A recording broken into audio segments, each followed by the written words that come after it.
오늘 우리 주님께서 사망 권세를 이기시고 부활하신 부활의 날이죠. 부활의 기쁜 소식이 온 땅을 적시고 특별히 우리 연약한 인류 또 온 피조물들 위해 새로운 희망으로 찾아오게 되기를 간절히 축복을 드립니다.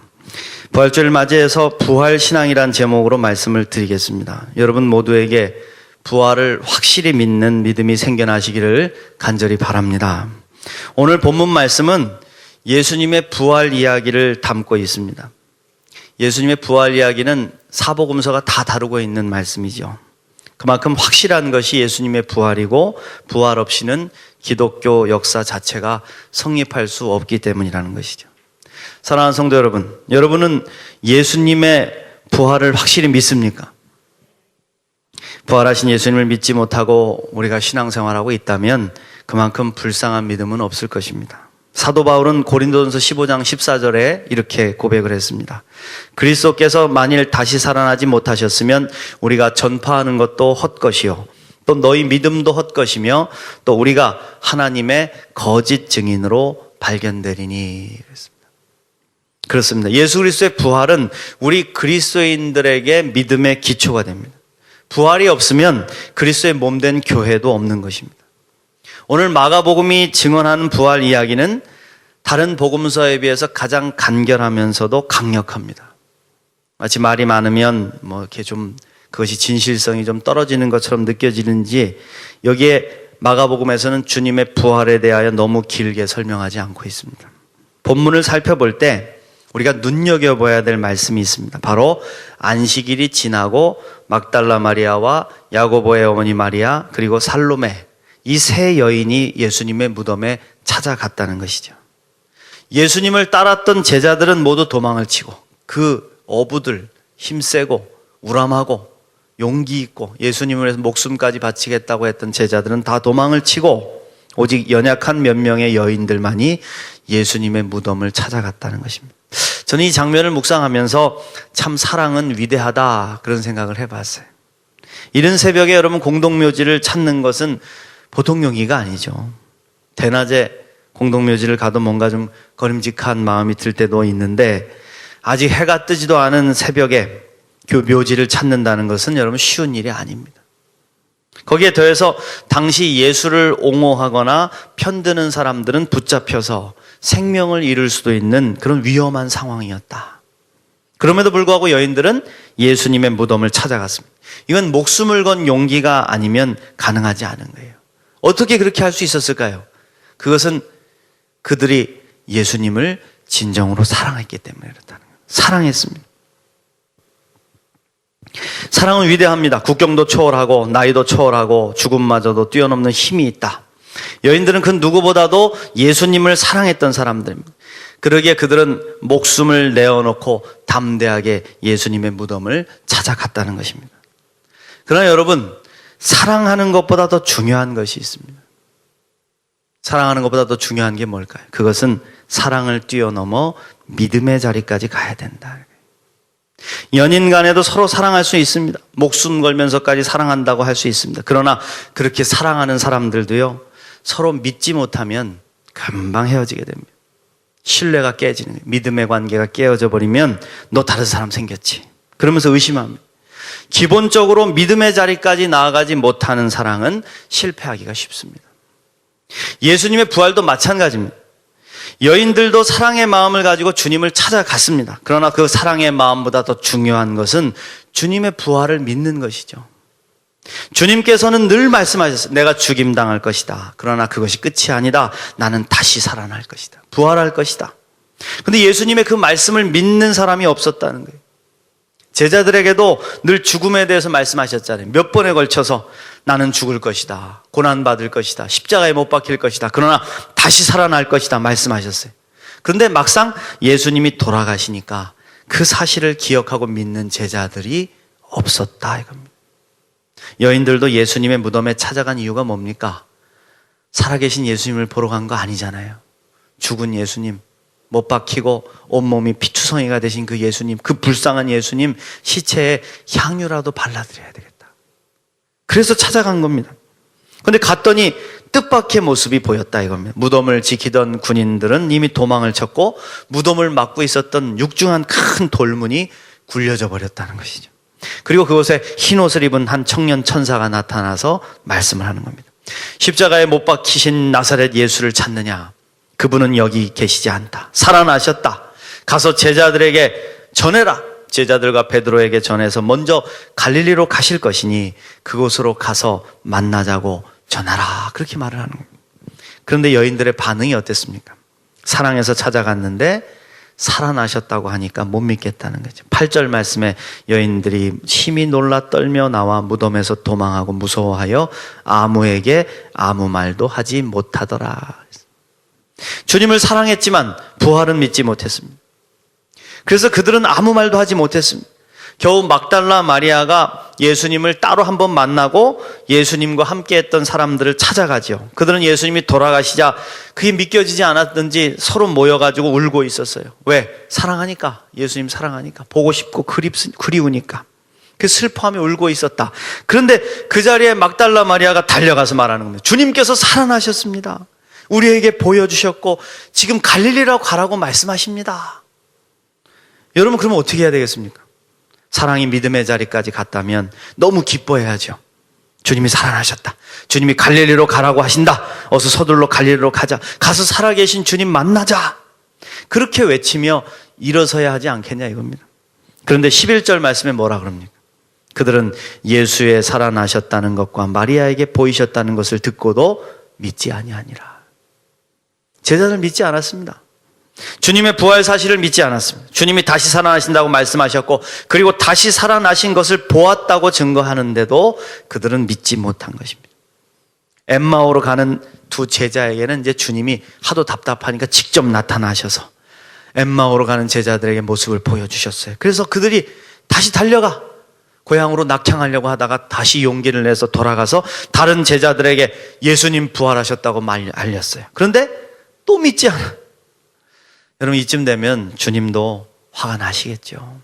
그렇게 화가 나신 주님은 14절 오늘 말씀에서 음식을 먹고 있는 11 제자에게 나타나신 겁니다. 그리고 꾸짖으시는 거예요. 너희들 참 믿음 없구나. 내가 죽기 전에 너희들에게 말해 주었지 않느냐. 내가 대제사장과 서기관들에게 잡혀 죽임을 당할 것이고 사흘 만에 다시 살아날 것이고 그렇게 너희 마음속에 새겨주지 않았느냐. 그리고 여인들에게 보여줬고 다른 제자들에게 보여주었다. 나를 믿으라고 갈릴리로 나를 찾아오라고. 그런데 너희들은 왜 이렇게 믿음이 없느냐. 혹시 내가 살아난 사실이 기쁘지 않은 것이냐.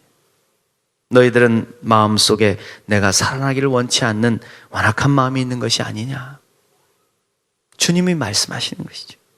저는 이 장면을 보면서요 몇 가지 교훈을 얻었습니다. 첫 번째로 부활신앙, 주님이 부활하셨다는 사실을 믿는 것은 정말 어려운 것이라는 겁니다. 여기 지금 나는 주님의 부활을 믿습니다 하는 확신을 가지고 대답한 분들 가운데도 글쎄 하는 분들이 있을 거예요. 주님을 사랑한다고 고백할 수 있습니다. 그리고 주님을 따라 끝까지 가겠다고 말할 수도 있습니다. 그러나 주님이 살아나셨다는 사실을 믿는다는 건 정말 쉬운 일이 아니다. 제자들조차도 그랬잖아요. 제자들은 3년 동안 여러분 예수님이 일으키는 기적을 다 본 겁니다. 죽은 사람도 일으키는 것도 봤고 무리를 걷는 것도 봤고 오병이의 기적도 봤고요. 예수님의 신적인 모습을 다 본 거예요. 변화산에서 엘리야와 모세와 막 나타나가지고 말씀하시는 것도 보고. 그러니 여러분 그렇게 3년 내내 예수님을 따라다닌 제자들도 예수님이 다시 살아나셨다는데 못 믿잖아요. 그런데 우리는 뭡니까? 수천 년이나 지나 주님의 얼굴도 보지 못한 우리들이 주님의 부활을 믿는다는 것은 기적 중의 기적이라. 기적 중의 기적이다. 오늘날 우리 교인들도 마찬가지입니다. 예수님이 주시는 사랑, 예수님이 주시는 축복, 예수님이 주시는 은혜 이런 것은 믿는다고 합니다. 예수님 사랑한다고 고백도 합니다. 그런데 부활하신 예수님, 죽음 이후의 부활, 영생, 천국에 대한 이야기를 하면 글쎄요 확실히 믿지 못하겠습니다. 심지어는요 수십 년 예수 믿는 신학교 교수도 저는 봤습니다. 주님의 부활을 믿지 못하겠다. 동정녀 마리아 믿지 못하겠다. 수십 년 예수 믿은 권사님이 이제 하나님 나라 갈 날이 얼마 남지 않은 권사님들의 입에서 나는 주님의 부활을 모르겠다. 죽음 이후에 천국이 있는지 나는 확신할 수가 없다. 그만큼 부활 신앙을 갖는 것이 여러분 쉬운 일이 아니기 때문입니다. 그러나 여러분, 부활을 믿는 것은 쉬운 일이 아니지만 부활이 없이는 기독교는 존재할 수 없는 거예요. 부활은 기독교의 진리요 생명이기 때문입니다. 우리는 항상 주여 믿습니다 하고 외치지만 정작 무엇을 믿고 있는지 잘 모를 때가 많아요. 형통케 해주실 줄 믿습니다. 병 낫게 해주실 줄 믿습니다. 잘 되게 해주실 줄 믿습니다. 이렇게 나를 목적으로 하는 것을 잘 믿습니다. 주여 믿습니다. 그래. 그러나 우리가 믿는 것은 형통, 축복, 치유를 믿는 게 아닙니다. 그것을 이루게 해주시는 살아계신 예수 그리스도, 그분을 믿는 것인 줄 믿습니다. 그러니까 주님이 우리 믿음의 목적이 돼야 되는 거예요. 주님을 믿습니다. 십자가의 대속의 부활을 믿습니다. 우리를 위해 대속의 십자가를 지신 주님을 믿습니다. 주님께서 살아나심을 믿습니다. 이렇게 믿음의 주체가 변화돼야 된다. 믿을 수 없는 일이지만 믿음이 생기는 것이 기적이고 은혜지요. 그래서 여러분, 이 믿음이 하나님이 주시는 선물이라 그러는 거예요. 하나님이 주신 선물. 내가 막 믿고 싶다고 믿어지는 게 아니라. 그러므로 부활을 믿는 신앙은 하나님의 선물. 선물 중에서도 최고의 선물입니다. 내가 부활에 대한 확신이 있다면 최고의 선물을 받았다고 볼 수 있습니다. 또한 부활에 대한 믿음이 있어야 여러분 영생을 얻을 수 있는 거예요. 그 믿음 없으면 여러분 영생을 얻을 수 없습니다. 혹 주님의 부활이 믿어지지 않는 분이 있다면 기도하십시오. 주님, 내가 이 부활이 믿어지지 않습니다. 믿을 수 있도록 나를 도와주시옵소서. 근데 여러분, 우리는 증거도 없고 아무 의미도 없는 허무맹랑한 그런 이야기를 믿는 것이 아니죠. 우리 기독교가 그렇게 맹목적인 종교가 아닙니다. 그렇게 무식한 종교가 아닙니다. 주님이 부활하셨다는 많은 증거가 있습니다. 첫 번째로, 우리 기독교는 무덤이 없는 빈무덤의 종교입니다.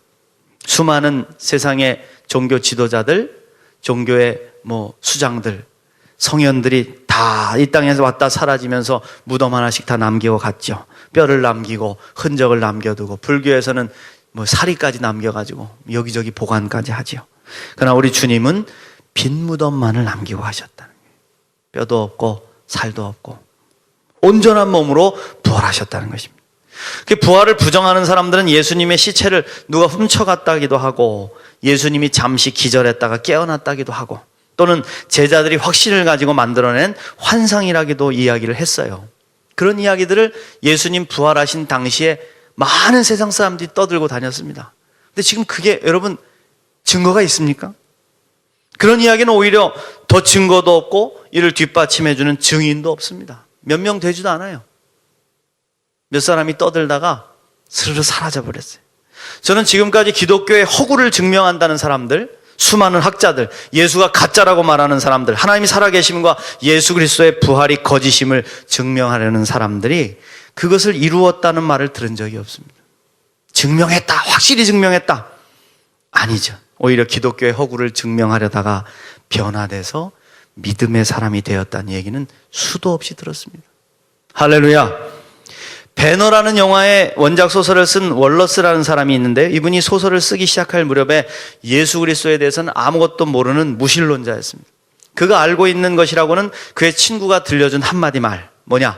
기독교는 얼마 후에 이 세상에서 존재를 감추고 우리의 기억 속에만 남을 것이다. 그걸 믿었다는 거예요. 근데 그는 배너를 쓰기 위해서 그 시대적인 배경이 되는 성경을 알아야 됐어요. 성경을 읽기 시작했다는 겁니다.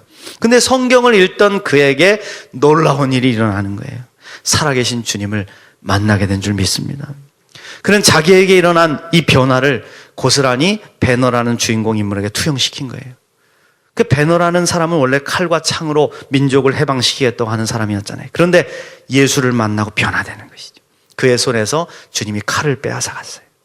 죽으시고 부활하신 예수 그리스도, 이 예수님을 만난 후에 배너가 완전히 딴 사람이 된 것입니다.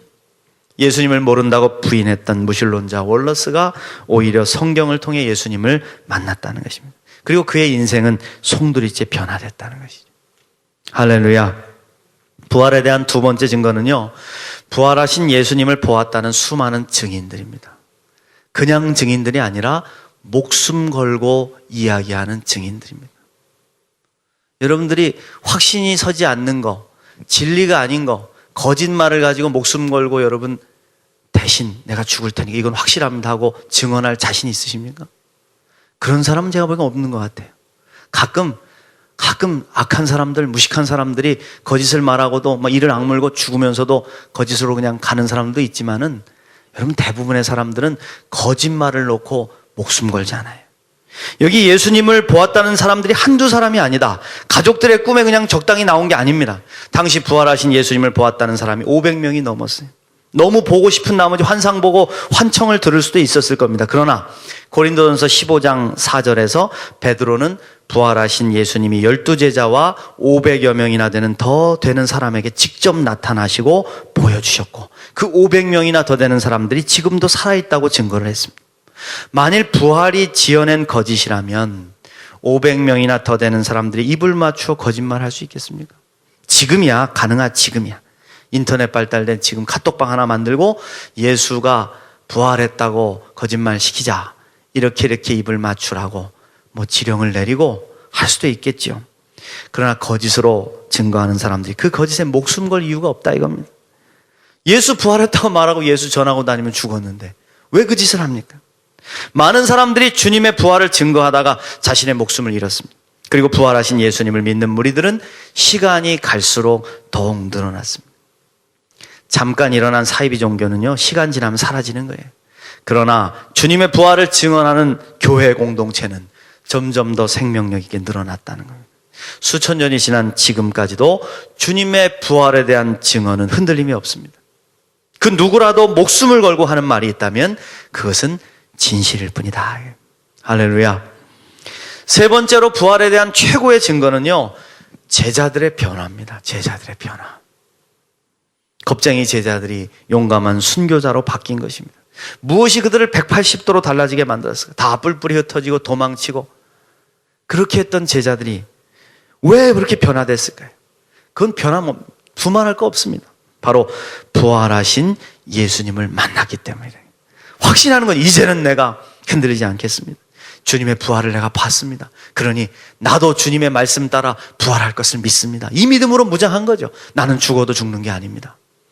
그런 용기 있게 복음 전하다가 순교하는 것이죠.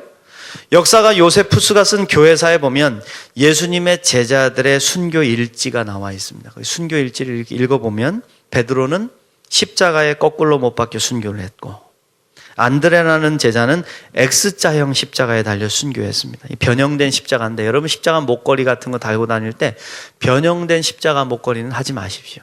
그것은 기독교의 십자가가 아닙니다. X자형 하고 막 여기저기 이상한 무늬도 달려 있고 안에 막 그림도 막 그려놓고 그러는데 사실은 온전한 십자가 아닙니다. 이 X자형 십자가에 달려 돌아갔다. 야고보는 헤롯의 박해에 참수형을 당하게 순교했고요. 빌립은 소아시아에서 전도하다가 기둥에 매달려 찢겨져 순교했습니다. 바돌로메는 아르메니아에서 전도하다가 수없는 매질을 당한 다음 십자가에 거꾸로 매달려 순교했습니다. 도마는 인도에서 전도하다가 군인들이 던진 창에 맞아 순교했고요. 한 설에는 껍질이 벗겨져 죽였다는 말도 있어요. 마태는 이디오페아에서 전도하다가 칼에 목이 베어 순교했습니다. 알페오의 아들 야고보는 성전 꼭대기에서 떨어뜨려져 순교를 당했고, 시몬은 군인들이 쏜 화살에 맞아 순교했습니다. 야곱의 동상 유다도 전도하다가 활에 맞아 순교했고, 가룟 유다 대신 뽑혔던 마띠아라는 제자가 있는데 그는 이디오페아에서 전도하다가 군중들이 던진 돌에 맞아 순교했습니다. 예수님의 사랑하시는 제자 요한만이 에베소에서 전도하다가 붙잡혀서 모진 고문을 받는데 그때 끓는 기름 가마솥에 던져졌대요. 근데 신기한 것은 기적적으로 살아났다는 것이죠. 그래서 그를 밤모섬으로 귀양을 보냈다. 그곳에서 홀로 일생을 보내면서 여러분이 아시는 요한계시록을 쓰고 수명대로 살다가 자연사 한 사람 요한, 그것은 주님의 말씀을 남기기 위해서 이 땅에 성경으로 남겨두기 위해서 그에게 사명이 있기 때문에 남겨두셨던 것이겠죠. 할렐루야. 여러분, 아무것도 모르는 무식한 어부요 두려움에 떨었던 저들이 변화돼서 예수님보다 더 위대한 일을 행하고 저들의 순교를 통해 온 세상을 변화시키는 위대한 역사를 이루었지 않았습니까? 이 힘은 부활하신 예수님을 만났고 믿었기 때문인 줄 믿습니다. 그게 바로 그 능력이죠. 사랑하는 성도 여러분, 우리도 부활의 주님을 만나야 할 줄 믿습니다. 왜 이렇게 우리의 신앙이 약할까요? 왜 이렇게 우리의 믿음이 없을까요?